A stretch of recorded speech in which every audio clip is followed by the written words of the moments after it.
अस्सलाम वालेकुम। ऑस्ट्रेलिया वालों ने जी इंडिया वर्सेस ऑस्ट्रेलिया सीरीज से पहले उन्होंने एक सारे प्लेयर्स इकट्ठे हुए और वहाँ पे उन्होंने इंडिया पाकिस्तान के हवाले से जो उन्होंने इंडिया ने हरकत की थी वहाँ पे हैंडशेक नहीं किया था, उसके हवाले से उन्होंने डिस्कस करते हुए क्या कुछ किया इंडिया के साथ। इंतहाई इंतहाई गंदे और भोंडे इशारे किए उनकी औरतों ने भी, उनके बंदों ने भी।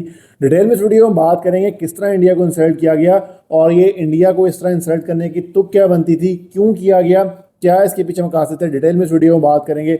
Before going to the video हमारे चैनल को सब्सक्राइब करें ताकि मजीद इस तरह की इंटरेस्टिंग वीडियोस आपको मिलती रहें। इंडिया वर्सेस ऑस्ट्रेलिया जी सीरीज ऑन है और जिस तरह सबको पता है कि रोहित शर्मा विराट कोहली की शायद ही ऑस्ट्रेलिया के अंदर आखिरी सीरीज हो, क्योंकि 2027 का जो वर्ल्ड कप है उसके अंदर लग नहीं रहा कि इनको कंटिन्यू करेंगे। और अजीत अगरकर जो है उन्होंने भी ये बात की कि अभी टाइम नहीं है, तो जब चीज़ें देखेंगे उस टाइम इस पर बात करेंगे। परफॉर्मेंस के ऊपर बेस होगा और हम यंगस्टर से जा रहे हैं, बहुत कुछ हुआ। लेकिन जो ऑजीज ने ड्रामा किया जी, वहाँ पे उन्होंने जिस तरह के इशारे किए, जिस तरह के उन्होंने औरतों ने इशारे किए, मैं नीचे फोटोज लगा दूंगा, मैं यहाँ पे बयान नहीं कर सकता जो कुछ उन्होंने इंडिया के साथ किया है। मतलब आखिरी दर्जे की कर दी उन्होंने। और इससे अंदाजा करें कि इनकी क्या इज्जत है और क्या इनका वकार है, क्या कुछ कर रहे हैं। जो पाकिस्तान के खिलाफ इन्होंने किया है हैंड शेक ना करने के बाद, डिविलियर्स तक ने इनके ऊपर क्रिटिसाइज किया। All across the world criticism face करना पड़ा इनको कि भाई पॉलिटिक्स को स्पोर्ट्स में ना लेके हैं। अब उसी चीज़ को मद्देनजर रखते हुए जो मिचेल मार्श और ये सारे जॉर्ज हेजलवुड, जाम्पा और मैक्सवेल और उनकी दो फीमेल जो है क्रिकेटर्स वो बैठी हुई थी, तो उन्होंने ये सारी चीज़ें डिस्कस की। उन्होंने कहा ये हाथ मिलाता है तो हाथ नहीं मिलाएंगे तो हम ये करेंगे, नहीं मिलाएंगे तो हम सीधे सीधे ये वाले इशारे कर देंगे, आप फिंगर समझ सकते हैं कौन सी है।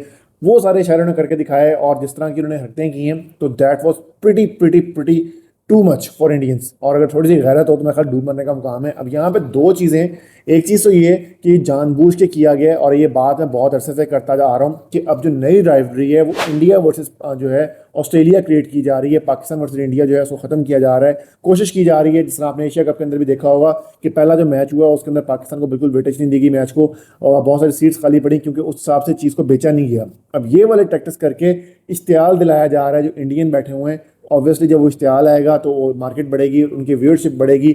जो इंडिया पाकिस्तान के पहले वो मौका मौका की एड्स चलती थी तो वहाँ पे वो स्पार्क होती थी, कंट्रोवर्सीज होती थी, उसकी बेसिस के ऊपर ये सारा कुछ होता था। ये सारा का सारा टीआरपी ड्रामा है और ये एक चीज़ हाइप क्रिएट की जा रही है ताकि before India versus Australia series एक प्रॉपर हाइप क्रिएट की जा सके। ऑन द फील्ड भी आपको ये कुछ देखने को मिलेगा, ऑफ द फील्ड भी आपको चीज़ें नज़र आ रही हैं। और जिस तरह ये करके दिखाया गया है, ट्रेविस हेड का वो बकेट वाला इशारा जो है वो भी करके दिखाया गया।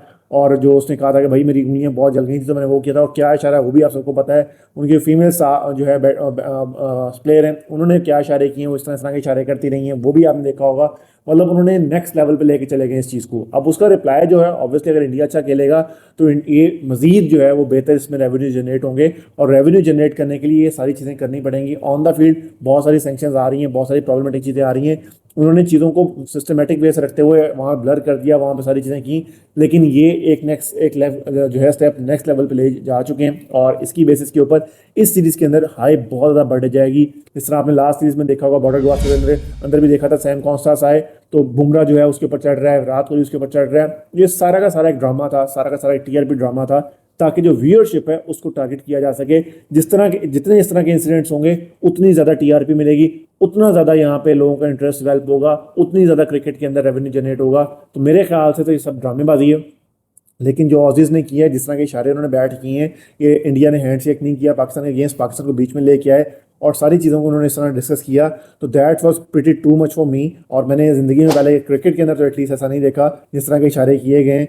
शोएब अख्तर वगैरह वहाँ पे हरजन को करता रहा है, वो तो एक ऑन द रिकॉर्ड आ गया, लेकिन it was pretty long time now गालम गलोच होता था। लेकिन इस तरह के इशारे जो इंडियंस को ऑजीज़ ने कर दिए हुए हैं, ये मतलब एंड ही कर दिया हुआ है। आपका इस बेइज्जती के बारे में इंडिया की क्या ख्याल है? आप मेरे से एग्री करते हैं कि ये सारा का सारा जो है वो इंडिया ने किया है, टीआरपी ड्रामा के लिए किया है, सारा का सारा उनको करने के लिए, या फिर आपको लगता है कि वाकई राइवलरी जो है वो इंडिया पाकिस्तान क्रॉस करने वाली है? आपका इस सब के बारे में क्या ख्याल है? Do let us know.